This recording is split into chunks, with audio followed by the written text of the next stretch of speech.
So I welcomed Dr. Espejo-Saavedra to come and offer us his thoughts on the life of the mind in his address, What Are You Reading? Literatures as Engagement with the World.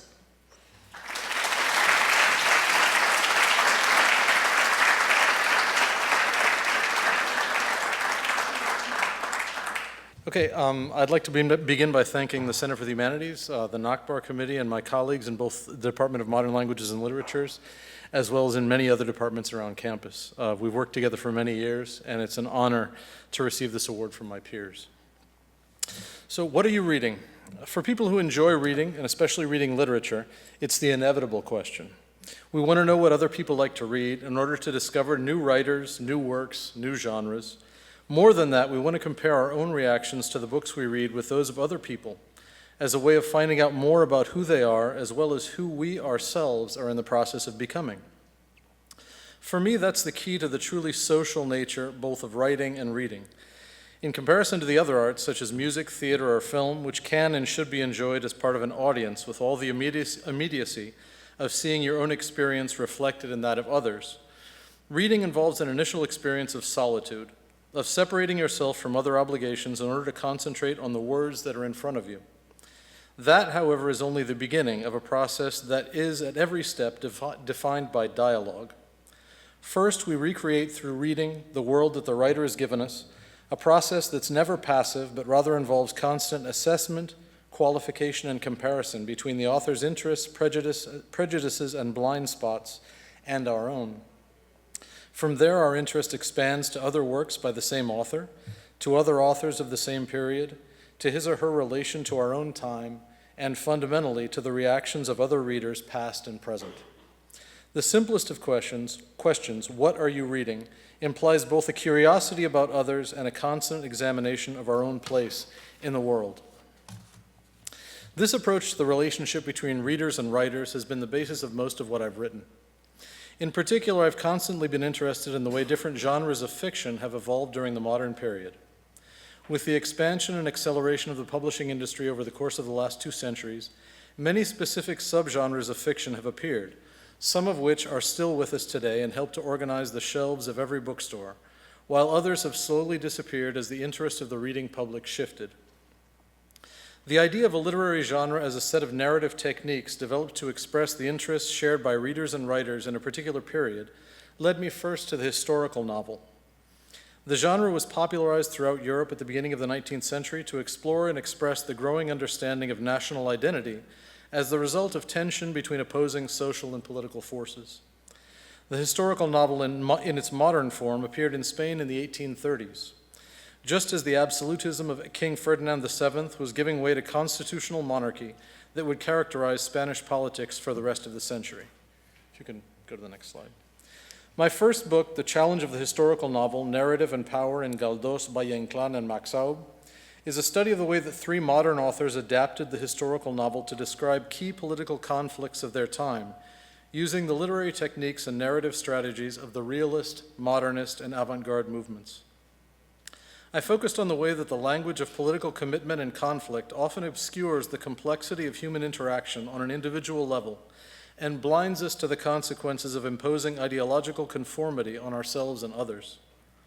One clear example is the novelist Maxaub, exiled in Mexico after the Spanish Civil War, whose series of novels, The Magic Labyrinth, became a lifelong project to memorialize and understand that conflict. In my chapter on this author, I examined, among other topics, the concept of treason in wartime and the many opportunities for misuse and even self-deception that it provided. For most of my career, however, I've been studying the development of short fiction in the 19th and 20th centuries. What drew me to the short story is that it's notoriously difficult to pin down. Although short narrative genres have existed throughout the history of literature, the short story in its modern form has always had a somewhat ambiguous status, at times held up as one of the most important or artistic forms of fiction for its ability to condense experience in a way similar to a poem, at others condemned as a mere training ground for novelists. The uncertain status of the short story for readers and writers is bound up with the relationship that the genre has had with the publishing industry over the last 2 centuries. Beginning in the 19th century and down to the present day, short fiction has found an outlet in newspapers and magazines, creating an immediate relationship between readers and writers, while at times giving the impression that it's an ephemeral or minor art. Nevertheless, this ambiguous or relatively marginal status has allowed short story writers to experiment with the genre, even in periods when more prestigious or popular genres, such as the novel, seem to coalesce around particular schools, movements, or aesthetic ideals. In its classic form in the mid to late 19th century, this combination of formal and stylistic freedom with constant attention to the social and political preoccupations of contemporary readers makes short fiction particularly interesting. My first attempts to study the evolution of the genre developed naturally from my previous work. While doing background research on my first book, I reread what is generally considered the most important historical novel in Spain during the Romantic period, El Señor de Bembibre, by Enrique Gil y Carrasco. There we go. Inspired in part by the medieval novels of Walter Scott, such as Ivanhoe, Gil y Carrasco combines a dramatization of the history of the Templars in the 14th century Spain with lyrical descriptions of his own region, León, to create a wholly original work in which the personal relationships between the main characters are more central than the recreation of historical context. I noticed that the fame and influence of this one novel had overshadowed his highly original contributions to one of the most popular genres of the period, the artículo de costumbres, the short narrative sketch or narrative essay. Driven by rapid urbanization and the expansion of the reading public, the sketch became popular in the middle years of the 19th century and constituted a proving ground for writers in many different countries. In Spain, the relaxation of censorship laws following the death of King Ferdinand VII in 1833 led to a proliferation of newspapers, especially in Madrid and Barcelona, that represented an opportunity for the young writers of the time to reach an ever larger audience.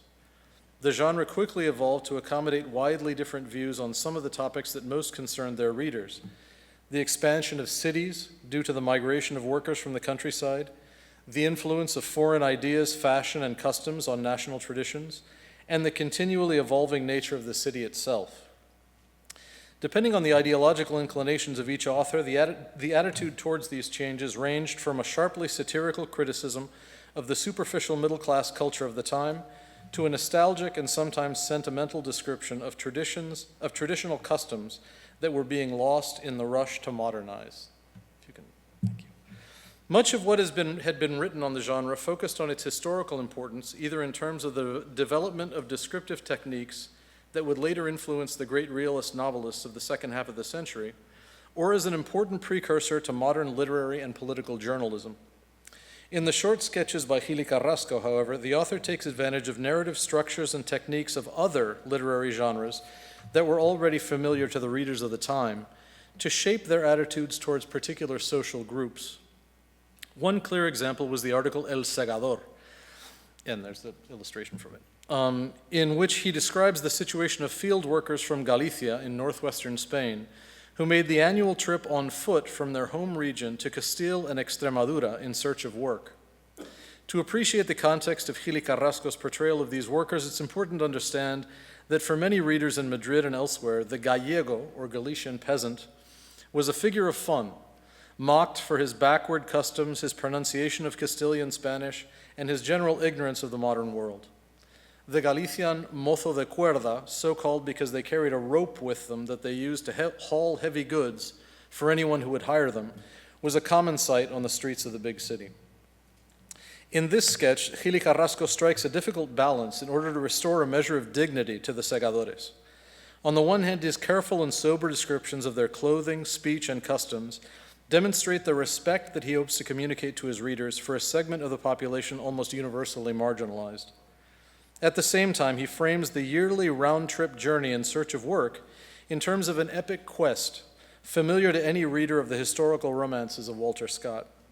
Without attributing any unrealistic virtues or capabilities to them, Gil y Carrasco portrays these poor migrant workers as engaged in a struggle for survival that is every bit as heroic as the noble knights that figure so prominently in the popular literature of the time. He neither condemns them as backward nor gives in to nostalgia for a supposedly more traditional or authentic way of life. He helps his readers to understand the real difficulties that many people faced in trying to accommodate themselves to the social and economic demands of the society that was coming into existence.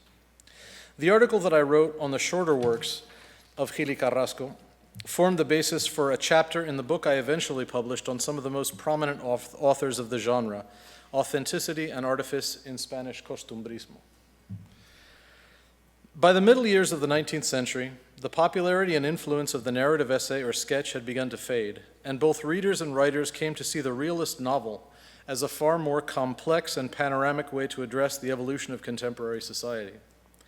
Many of the technical problems of shorter narrative forms, such as how to select, arrange, and condense the material, or how to choose the appropriate point of view for each situation or topic, continued to be explored in the short story, which came to prominence in the last 2 decades of the century, during the second great expansion of periodical literature.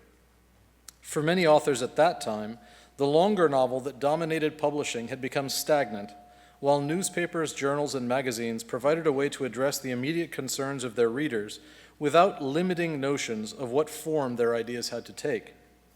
Editors looking for ways to attract the broadest possible readership typically dedicated a section of each issue to original works of fiction, either serialized novels or, increasingly toward the end of the century, short fiction. Instead of providing the panoramic social analysis and extended psychological portraits of the realist novel, the short story evolved into a highly experimental genre, with authors drawing on diverse literary techniques and traditions to provide a brief flash of insight into the most pressing social and political concerns of the moment. Over the last several years, I've spent most of my time studying the great short story writers of the period, such as Pedro Antonio de Alarcón, Leopoldo Alas Clarín, and Emilia Pardo Bazán. For me, the interest of the late 19th century short story lies in the way it actively engaged with early manifestations of many issues that define modern society down to the present day. I've studied, among other topics, the treatment of military veterans by society at large, in stories by 3 authors with very different ideological commitments, the repression of sexuality and the representation of what were considered monstrous bodies in a short story by Leopoldo Alas, and most recently, the relationship between violence and the rhetoric of masculinity in the stories of Emilia Pardo Bazán. Pardo Bazán is a key figure of 19th century Spanish literature. In addition to being the author of one of the most important novels of her time, The House of Ulloa, she was an essayist, polemicist, and publishing entrepreneur who devoted an increasingly large part of her time and influence to the promotion of equality between the sexes. In the last decade of the century, while she continued to publish novels, she turned to the short story as a more immediate and direct way to address readers, and eventually published over 600 stories before her death in 1921. My recent work on the short stories of Pardo Bazán has focused on the convergence of her interest in crime fiction, an increasingly popular genre at the time, and her attempt to draw attention to the problem of violence against women. Many of her most famous stories center on the ways in which men of all social classes used violence or the threat of violence to maintain traditional hierarchies of power between men and women. At the same time, in many essays, newspaper articles, and public talks that she gave over the last 25 years of her life, she exposed how contemporary legislation regarding both crime and education reinforced the attitudes behind these crimes. Always attentive to the latest developments in literature both at home and abroad, Pardo Bazán closely followed the growing fascination on the part of the reading public with stories of detection and true crime. When it came to fiction, however, she was unimpressed by the most popular examples of the genre. In 2 review articles on the Sherlock Holmes stories, for example, she criticized the emphasis on investigative technique and a lack of the psychological depth that she thought was necessary to truly explore the basis for most criminal acts. In a particular subset of stories that Pardo Bazán wrote at the turn of the century, she uses the structure of the suspense or crime story to explore the relationship between contemporary notions of masculinity and the threat of violence not towards women, but between men. In the period immediately before and after the Spanish-American War of 1898, political rhetoric in Spain, as in other European countries of the time, returned constantly to the problem of decadence and a lost ideal of virility. Analyses of international relations appeared, dividing countries into those that were more or less masculine, stronger or weaker, and many of the remedies proposed centers on recovering a certain fighting spirit among the men of the governing classes. In stories such as In the Sleeping Car, Pardo Bazán builds tension using techniques popularized by the crime fiction of the time to crystallize these anxieties and present the psychological study of a man whose identity is so bound up with the need for physical domination of other men that when he's unable to control his fear of a stranger during a train trip, he loses his sense of self. As in the case of El Segador by Gili Carrasco, Pardo Bazán adapts and modifies a literary form that was already popular with many readers of her time to draw attention to a particular social situation. In the process, she changes the way that her readers perceive not only the world around them, but also the capacity of literature to engage with and affect it. My main interest has been in 19th century literature, but I've always tended to let myself be guided from one topic to another by the books I read, the research I do, and the classes I teach. One book leads to the next, one author to the next. Research is an intellectual discipline, but reading literature is fundamentally a form of exploration. Every time you open a book, you're opening yourself up to a very particular way of seeing and understanding the world, and you have no idea how that experience will affect you. In this sense, reading is an act of absolute freedom. You can be guided in your reading, you can learn to appreciate works that you think are confusing or difficult, but while you're reading, no one is in control of your reactions, your opinions, or your thoughts about the book. Once you finish, however, the natural thing to do is to try to communicate what you've read, to share it with others, and to find out together what it means for you. The process of articulating your ideas completes the experience and clarifies its impact on you. This way of looking at reading and writing about literature has clarified for me certain ideas I've always had about what we do together at a university. The first is that beyond basic common sense notions about the education of children, no form of censorship is acceptable. If reading is an act of exploration, of absolute freedom, then we should be allowed to read and explore any text, any topic, to find out what it means for us. The university provides the time, the space, and above all, the freedom to consider and evaluate ideas and perspectives on the world without fear of retribution, in an atmosphere of mutual respect and tolerance. The important corollary to this is that the university provides a place where people have the liberty to follow their interests in their chosen field of research. Many of the most important and revolutionary ideas in every field have come from what can generally be called basic research, people following their noses and seeing where an idea or topic leads them. Any pressure, whether political, social, ideological, or market-based, is simply a distraction from this fundamental function. For these reasons, it's important that we defend and preserve the independence of our universities at a time when they're constantly being criticized and misrepresented as either schools for indoctrination or simply irrelevant to the rest of society. Universities are unique in valuing the freedom to think, evaluate, and explore. That is worth preserving. Beyond the university, there's still the act of reading literature. Once you pick up the habit, it's very difficult to stop, simply because it's a way to understand the world that is at the same time focused on the experiences of others and temporarily isolated from any other form of influence. We read according to our own preferences, but the habit of reading literature accustoms us to adopt an attitude of attention, curiosity, and critical evaluation that is the basis for active engagement in the world around us. The Argentinian writer Jorge Luis Borges, famous for doing little else over the course of his lifetime but read and write, was once asked by a journalist if he regretted not having lived more. With characteristic calm, he answered simply, "Reading is a way of living." We don't need to go to the extremes of Borges to understand what he meant. The entire world is right in front of you. All you have to do is open a book. Thank you.